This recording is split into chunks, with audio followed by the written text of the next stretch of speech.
So not Twitch. We are live. We are on Facebook, the Academy YouTube, and the Divine Sorcerers YouTube channel today. How's everybody doing? Hopefully you're all doing good. What's up? Oh. There we go. Oh, it does sound live. Okay. Hold on Yeah. a minute, guys. Welcome all. Hold on, I'm in my bong. Yeah. What an interesting day. What an interesting day. What's everybody up to out there in the world? Hopefully lots of fun. Interesting day. Oh, hold on. There we go. There we go. Okay. Got it, guys. Got it. Awesome. Let's get this all set up. Let's see where we're at. Everyone. And now you should be able to hear me better, maybe? Yeah. Yeah? You can hear me better? Okay. I don't know why, but like Windows 11, I fucking hate Windows 11. She's messing with my volume. Oh, righty. We got a couple of viewers. Do we? Yeah. There is a bit of an echo now. A little bit of an echo now. Okay. Yeah, there was. There was. Is it still there? No. Okay. Okay. Cool. So, let's have a little conversation about today. Today was fun. Today was very fun, I think. Yeah.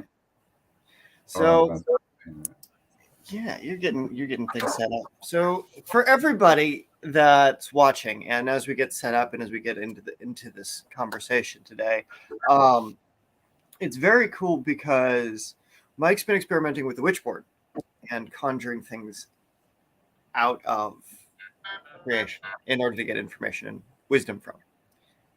So that is going to be the topic of today.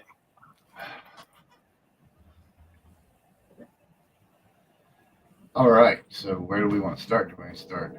I don't know where to start. I'm stoned. So as you're in the no mind state, right? As we're channeling these things, what was your first thoughts going into this morning?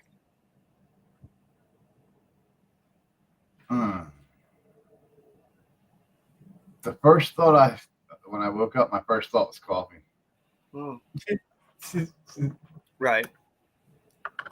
And then I don't know. I guess I played around on the computer for a little bit, and then I did my tarot reading, my Oracle tarot reading. Fun. And what was the cards you got?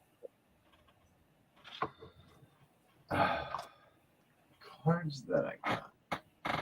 Well, I don't remember. I think. Oh, I can play the clip. I think I have one of them.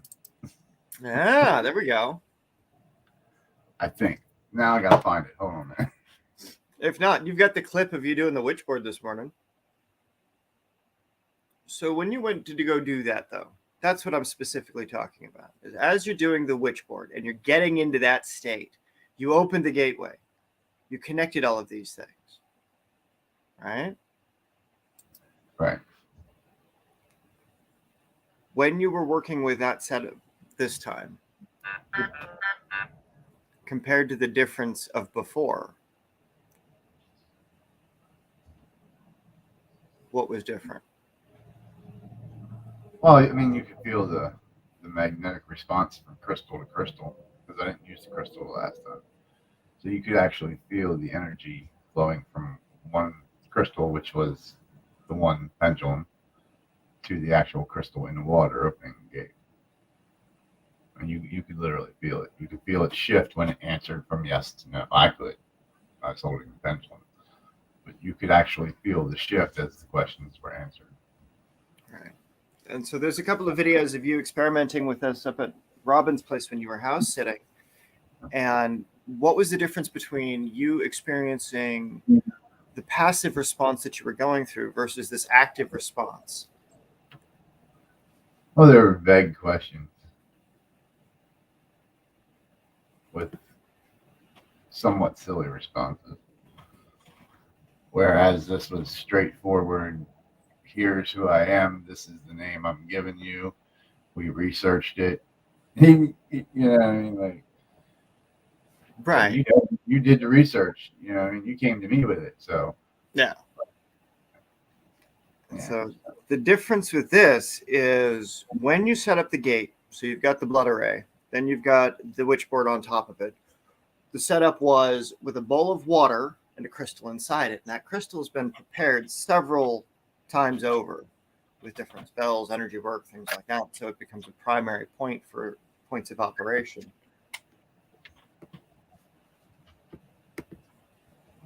So by doing that and expanding the vibration outward from the water, you're able to create that bigger link so you get a better response.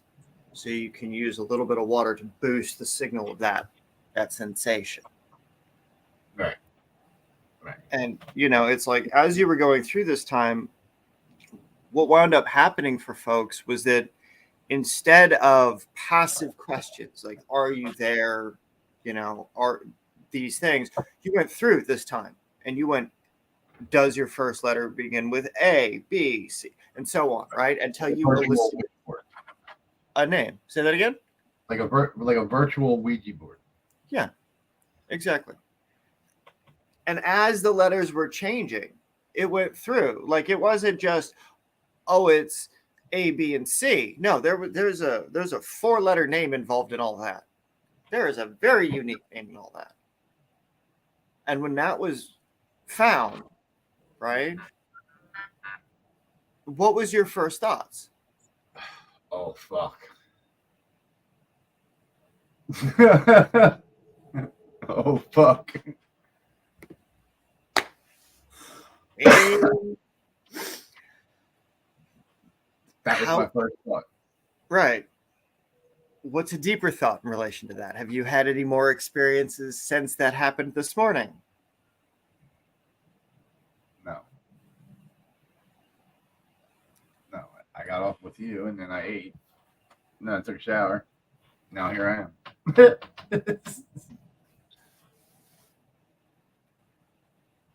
When you were doing that, you pulled forth an energy. Would you talk about where it came from? Yes, it came from the 7th chakra, the pillar of mercy, which is otherwise known as Netzach. Good. For those that know Kabbalah, the tree and where I'm referencing.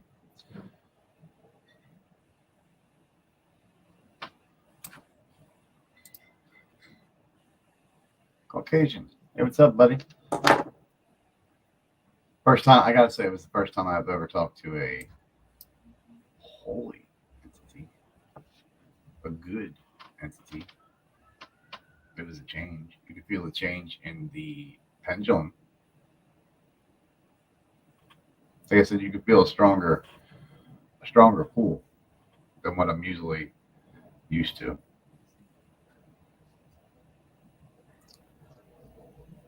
When you were getting verification off the thing that was interacted with today, it also manifested through tarot cards, didn't it?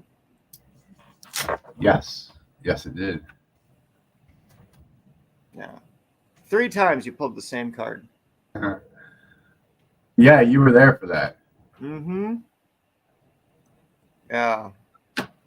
It's an interesting experience when you get to have these things where you are literally creating that pathway forward for these things to come and speak and interact. So dealing with higher energies, right? Figuring out, is it benevolent, right? Is it infernal? These are the things, or is it malevolent? And you get the response from it. The crystal pulling, right? There was questions that when responding, even if I was speaking something, it was still responding to those questions while you were holding the pendulum, didn't it? Yes. Yeah, it would answer as you weren't even done the question, and it was already shifting from yes to no or maybe or whatever the is answering to. So yes. So when it comes to interacting with these kinds of energies moving forward, what are your hopes with it?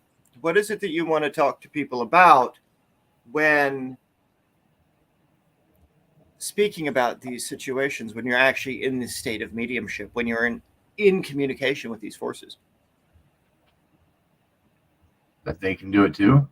If they just open their chakras, get serious about analyzing their inner self and finding who they are.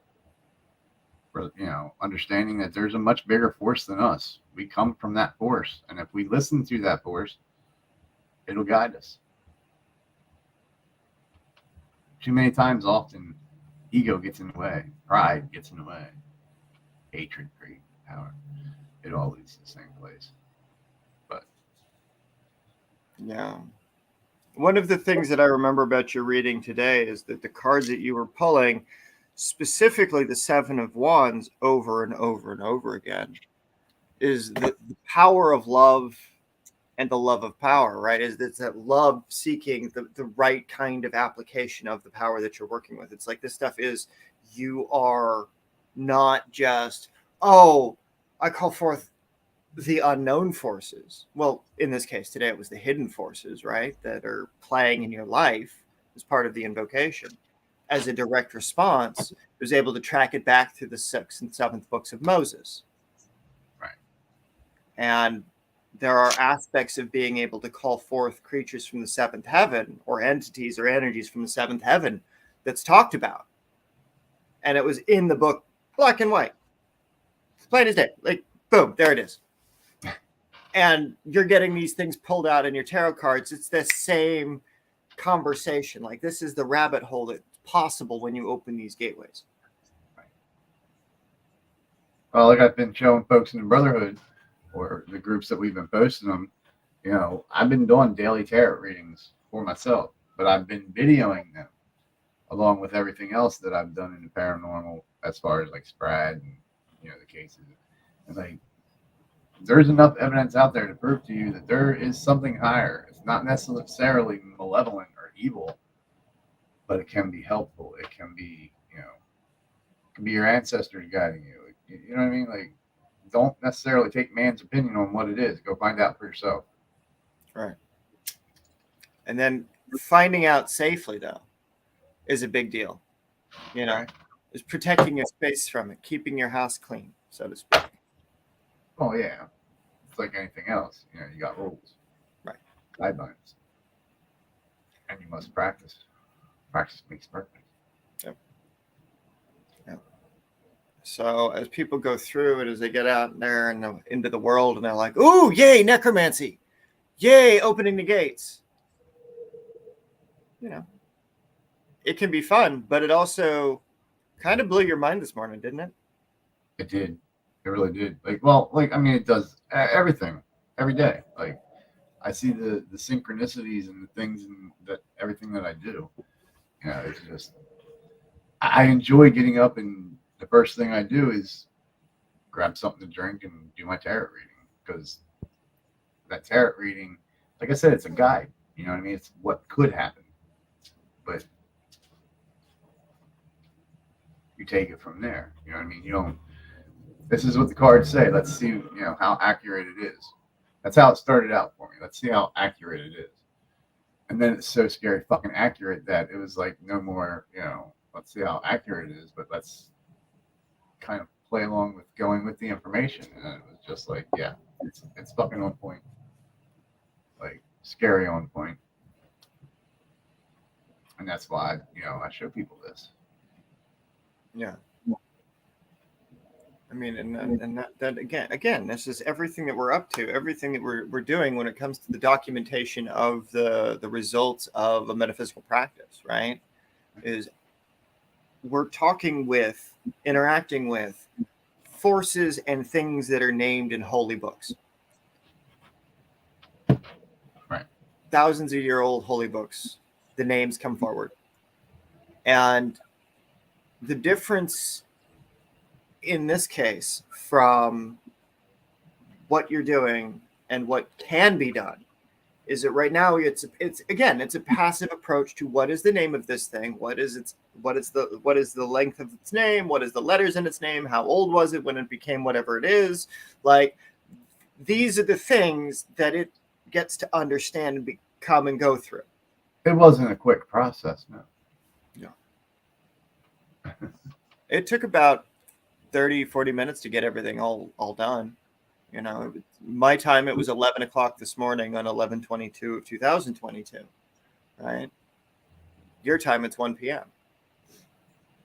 So it's just a matter of these are the times, these are the hours. And I'll go back through and I'll post it in the description about what actually those hours were, because the book's over there. I don't want to go get it right now. But, you know, I just wanted to come on and get a quick live going where you're exploring a little bit of these things. Right. You know, it's you've got this connection to these energies now. You saw it manifesting itself after you closed the gate. It was still there. Like, it's one of those things that watches and protects you. And it's there, and you've got its name, and you know, and it's not a guess. And that becomes a different practice when you can get verification. Right? So now we've got the name. Now we've got part of it. Now this begins the journey. So as you go deeper with that journey, it's going to be incredible to see what gets to happen. Because there's members of our community that have named spirits. They know the names of the spirits that walk with them. And this kind of process is part of setting that up. Right? It can be done with all your totem spirits. It can be done with all your animal guides. It can be done with all of your, to figure out what all of these things are that are aspects of you, you can do with the gates on the witch board. You can do with the, in a very not completely complicated, right, but in a singularly practical way. Like, you feel it. It's there. It was built. And that's not just smoke and mirrors. That's quite literally, boom, there's creation. And so with this sort of raw expression of, like, none of this is scripted. None of this is other than, hey, that was really fucking cool and we should tell people. Right. You know? Because when you're in the paranormal situations where when you get out to the field, so the next time you're in the field, we'll go deep. You'll be able to go deeper. You'll be able to get the name of the individuals that lived there. You'll be able to go in and you'll be able to figure out, okay, you've got the idea for the questions now. You've got these sorts of things. Now it's better. And it's always this incremental improvement that it's the stuff that you've done has not been wasted. The stuff that you've done is to get you ready to go deeper with this stuff. So as you do it, you can go with it deeper. You can get that experience of the passive approach and see how one way works. And then you can go back through and you can do it a little bit more firm, a little bit more structured. Well, this is the thing, you know, when learning these things, you don't learn them all at once. You pick one, you learn it, you move to the next. I started with the tarot cards and oracle cards. Now I'm moving to the pendulum. Okay. Next will be stonemancy. I'm looking forward to the stonemancy. Yeah, that'll be an interesting one. That will be an interesting one. It's going to get really fun when you start playing with the dowsing rods. Yeah, because then you can get somebody like, what's up, Dan? How are you doing? Good to see you, buddy. So with... What's up, Dan? With things like, oh God, what was I saying? I'm not even stoned. I'm brain dead. But so it was just an incredible experience this morning. But fucking neat, man. It's just fucking neat. Well, it's because it you know, for me it was like I started off with my oracle tarot reading. My oracle card was conscious connections, you know, enhancing my conscious connection. So as the day went through and I, you know, experimented with the witch board, that was the conscious connection. So it was like, again, the synchronicity, it all lined up. Everything I did, which ultimately at the end produced a name, a location, and why they're here, why it's here. Well, it's more than 15, according to it.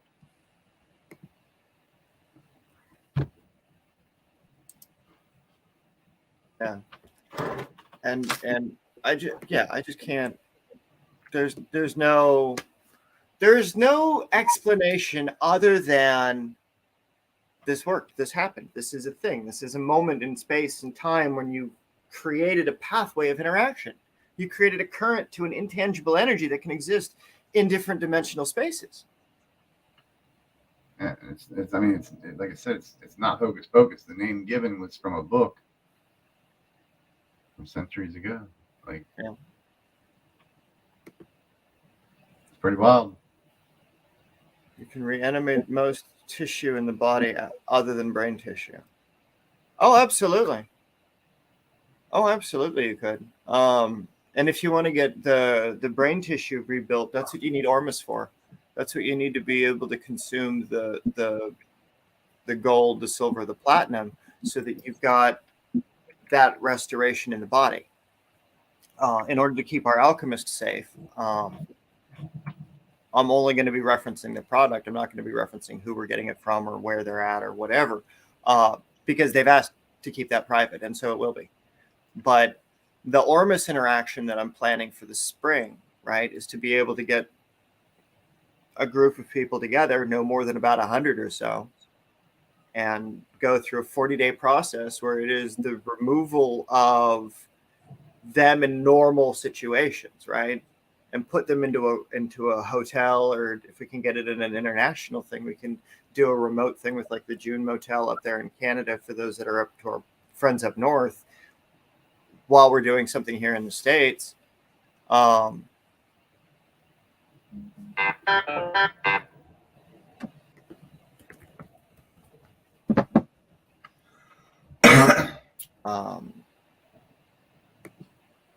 So that way the individual gets the opportunity to interact with that higher consciousness transfer stuff.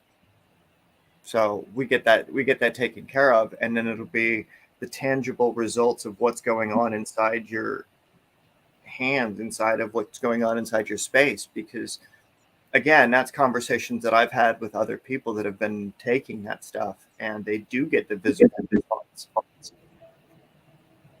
So when you start seeing the bubbles, when you start seeing the orbs or the shadow figures or what have you, it's a very specific response that you'll also be able to physically see the stuff.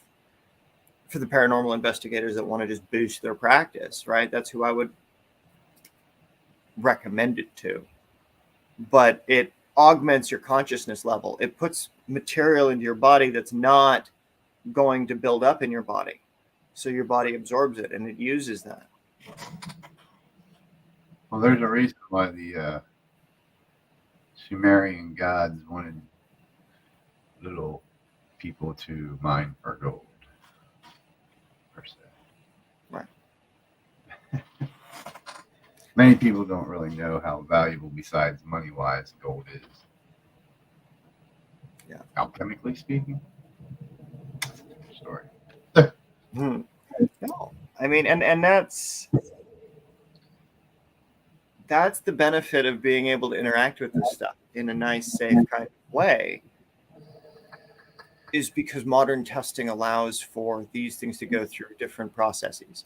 This allows for us to be able to begin deeper conversations, so that as those conversations are had, they could be had with the right people, so that as they develop the higher consciousness, as they interact with these things in a very tangible level. Look, I'm not saying that the methods that we're using are meant to replace the orthodox practice of angelic interaction or demonic interaction or the ceremonial magic interaction. I'm saying that when you're in the field, you now have methodologies for work. Right. You're in the field, you're in your house, you're in your temple space, you're where you're at when you're interacting with spirit on a day-to-day basis, because you're in a space where you can just relax your mind, connect to the flow of how things are around you, because you need to get out of your body because of the pain you're in. Right? It's like, or I can go out to my altar. No matter. Exactly. And so it allows for all of these different kinds of interactions in a safe kind of way to be able to develop higher states of understanding, higher states of connection, higher states of knowing names. This is how you get the names for the angels or the books or whatever, is you do divination on it, right? Like that's how you get those things. And so it's the blood magic seal, it's the witchboard, it's the bowl of water, it's the crystal, and a black candle to the west to invite them in from the west, opening the gates in the west, right? Why the gates of the west is because in Egyptian magic, when the sun sets on the west bank of the Nile, the gates of Duat open, and it opens up that connection into the other world. And so even though we didn't time it to the sunset of the Nile in Egypt, we're still able to tap into the energy in the west, because somewhere in the west that gate opens. Somewhere in the west that sun closes. Right. And so it's by pulling out from that closure those that are hidden through the earth, through the air, through the fire, through the water, right? Through the earth would be the crystal and the arrays that are physical. Through the water is the water that's physically there. Through the fire that you call forth is through the candle that's actually there. To the air is the words that you're speaking. So you've created this alchemical conjuration. Right. And it's not an insignificant thing what was done. It isn't. It's not insignificant. It's very synchronized. It is. It is. And it's these deeper layers that for folks that are willing to go on the journey, it takes time. You know, it's a knowing of where you're at and being willing to come and have conversations with folks so that we can determine where you're at and what you want to do next. You know, this is an open invite to those folks for Saturday's Zooms. That's what they're for, is the public to come and talk. Show up to the Zoom with your camera on. Bring your questions. You know, we're there for 4 or 5 hours. We're talking about our new and our goods. Like Daniel's got all sorts of crazy shit. He's going to be running out for the academy up there. You know, when he gets going, you've got a bunch of stuff that you're doing. You're already interacting with the locals. Sometimes that meetings last more than 4 hours. What, we've had 16-hour meetings already. Like, yeah, we've had some crazy meetings. And it's all crazy information. It's like, hey, this stuff works though. You're able to go out into the woods, call forth the spirits, and there they are. ATL says, problem with heavy metals is not having strong enough blood flow, so it builds up. No, see, this is the problem. Is it's with the use of gold, the way that it's treated, when it's done, it has zero mass. There's documentation, it has zero mass. There is no atomic weight to this substance. It should not exist, but it does. It's been chemically studied to say that the chemical study shows nothing was there, like it was there, but it isn't. That's what's so fascinating about this preparation. It's already had examination of it at some insane levels. It needs more. We need to be able to bring it out into the modern day, right? Like, this is why it would be excellent if we could move to a sort of silver standard in the same kind of way the UK is. And then we can release the funds inside the Federal Reserve and get those made into, like, all those gold bars that are sitting there. Wouldn't that be great? Fuck Big Pharma if we could get our hands on those and run some of that shit through this process, right? Be able to buy it from the Fed, create a different set of economic foundation so that it's not the gold standard, and we can actually use some of that to help the fucking population. Like I tell everybody, there's Mother Nature literally has a cure for everything. If we just stop trusting in processed shit. Hey, Gypsy Auditor UK, what's up, buddy? Good to see you. What's up? What's up? Good to see everybody. It's like we got 8 viewers. Good to see everybody. Thank you all for coming out today. You know, all having a fun afternoon. You got it smoking. Yeah, right?